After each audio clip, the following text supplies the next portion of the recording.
예, 반갑습니다. 유상입니다. 예, 7월 12일 화요일 시사공감을 진행하도록 하겠습니다. 예, 오늘은 세 가지 이 주제를 갖고 이야기를 해보겠습니다. 예, 너무 길다는, 영상이 길다는 이야기가 있어서 주제별로 영상을 좀 나눠서 말씀을 드리도록 하겠습니다. 예, 첫 번째 주제를 일본의 정치 상황이 예사롭지가 않죠. 예, 참의원 선거에서 자민당이 단독 과반을 확보하고 뭐 우호 세력까지 하게 되면 개헌 정족수를 훌쩍 넘기는 이제 의회를 완전히 거의 뭐 압도하다시피 그렇게 돼버렸는데요. 자, 이 관련해서 한번 봐야 될 것 같고, 그 다음에 이제 우리 검찰총장 추천위원회가 이제 구성이 됐습니다. 어제. 그 관련해서 우리 좀 한번 살펴봐야 될 것 같아요. 조금 문제가 있습니다. 자, 그 다음 이제 코로나 재유행 관련해서 살펴볼까 합니다. 예, 먼저 일본 쪽 정세를 봐야 될 것 같아요. 자, 일단 참여 선거에서 압승한 자민당의 총재이자 현재 수상인 기시다가 개헌을 서두르겠다는 이야기를 하고 있습니다. 빨리 개헌하겠다, 뭐 개헌안을 내겠다라고 하는데요. 자, 이게 이제 주변국의 우려가 간단치 않습니다. 우리로서도 민감할 수밖에 없죠. 국방이라는 차원에서는 한미일 안보 동맹을 동맹 관계를 빨리 복원해야 되지만 지금 열심히 하고 있고 방향을 잡고 있는데 또 이제 국가 안보라는 차원에서 조금 더 범위를 넓히면 일본의 군사 대국화 별로 달갑지가 않습니다. 그렇죠? 또 외교 전략 차원에서도 굉장히 미묘해질 수가 있어요. 지금 우리 문재인 정권 때 미일 트럼프하고 아베 간에 굉장히 긴밀한 관계였죠. 그 반면에 문재인은 왕따였죠. 이렇게 소원해진 이 관계를 복원하면서 그 틈새에 새로운 외교 전략을 수립하는 것도 간단치 않았는데 이제 그걸 넘어서서 일본 내에 정국의 변화가 예사롭지 않으니까요. 아베가 뜻하지 않게 피습되면서 지금 평화헌법 개헌 이야기까지 나와버리니까 이게 간단한 게 아니죠. 예. 정말 역사라는 게 우리가 쭉 보게 되면 역사의 중요한 부분마다 어떤 의미에서 우연히 역사가 되어 왔잖아요. 역사라는 게 계속 어떤 필연적 결과에 의해서 이렇게 간다기보다는 대단히 우발적이고 우연적인 어떤 사실, 그걸 계기로 해서 역사의 흐름이 확확 바뀌는 그런 흐름을 봐왔는데요. 이번에 아베의 비습 사건, 이게 일본 우경화, 군사 대국화의 촉매가 되는 게 아닌가라는 우려가 없잖아 있습니다. 여러분 아시다시피 일본의 지금 평화헌법, 이 평화헌법 관련해서는 여러 이야기가 많습니다만 실질적으로는 메가더 노트죠. 메가더 노트에 의해서 일본의 평화헌법이 거의 규정되어 버렸다 해도 과언이 아닌데 뭐 명목상으로는 그런 이야기를 합니다. 포츠담 선언인가요? 네, 1941년 대서양 헌장으로부터 1945년 포츠담 선언을 직접적으로 이야기를 합니다. 거기에다가 일본 통치 체제에 관한 기본 골간을 세웠던 일본 통치 체제의 개혁 관련한 SWNCC 28 문서 이야기를 합니다만 실질적으로는 메가더 노트죠. 그죠? 연합국 최고사령관 메가더의 어떤 지침, 노트에 따라서 일본 헌법이 거의 결정됐다 해도 과언이 아닐 겁니다. 어쨌든 형식적으로는 그런 이야기를 해요.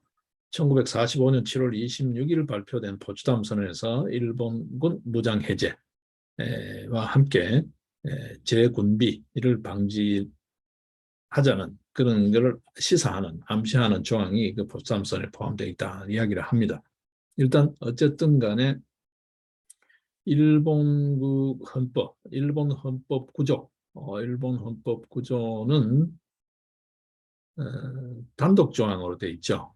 헌법 2장에 단독 조항으로 되어 있습니다. 헌법 2장이 전쟁의 포기로 되어 있는데 거기에 이제 다 단독 조항으로 들어가 있고 구조를 보게 되면 구조가 전쟁 포기, 전력 및 교전권 부인, 우리말로 번역하면 그렇게 되어 있고 1항이 두 개 항으로 되어 있는데 1항이 일본 국민은 정의와 질서를 기초로 하는 국제 평화를 성실히 바라고 추구하며 국제 분쟁을 해결하는 수단으로서 국권이 발동되는 전쟁과 무력에 의한 위협 또는 무력 행사를 영구히 포기한다. 예, 굉장히 중요한 의미를 갖고 있습니다. 일단 전쟁 포기 있죠.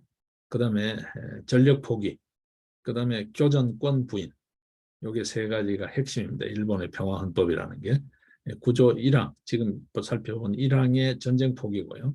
자, 2항에 보게 되면 앞부분, 뒷부분으로 나눠지는데 앞부분의 전력을 포기한다는 거예요. 그래서 이제 군사력을 포기한다는 거고, 그 다음에 뒷부분을 보게 되면 교전권, 전쟁할 수 있는 그 전쟁 수행권을 포기한다는 건데, 2항을 보게 되면 전항의 목적을 달성하기 위하여 육해 공군 그 밖에 전력을 보유하지 않는다. 이게 이제 군사력을 포기하는 거예요. 전력의 포기. 후반부 국가 교전권은 인정하지 않는다. 전쟁할 권리를 인정하지 않는다. 전쟁 수행권을 인정하지 않는다. 이게 후반부예요. 전단 2항 전단 전력 포기, 2항 후단 교전권 포기. 교전권 부인이지. 이걸 포기라고 하지 않고 부인입니다. 교전권은 인정하지 않는다 이렇게 되어 있으니까 부인이죠. 헌법 일본국 조항에 보더라도 부인이라는 표기를 쓰고 있습니다. 전쟁의 방기, 이게 이제 일본 헌법 2장인데 여기에 단독 조항으로 구조가 들어있어요. 구조가 전쟁의 방기, 전력 미칠 급자에서 내 교전권 부인 이렇게 되어 있습니다. 일본어를 그대로 다 옮기지는 않고 한자어 표기만 옮겼습니다. 자, 일단 이 과정에서 연합군 최고사령관 GHQ 최고사령부죠.